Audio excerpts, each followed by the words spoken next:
Have you ever heard that haunting call from the pasture at night? It starts as a low, echoing moan, strange, primal. The local farmers dismiss it as coyotes or wind, but tonight, something feels different.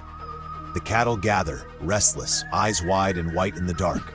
Then the calls begin again, more and more like a chorus of lost souls. Suddenly, the animals flee, panic-stricken, into the shadows. I stepped outside, camera in hand, hoping to catch the source. That's when I saw it, glowing eyes watching from the darkness.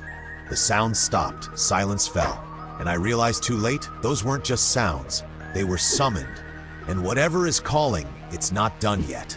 Are you brave enough to listen, or will you be the next to be called?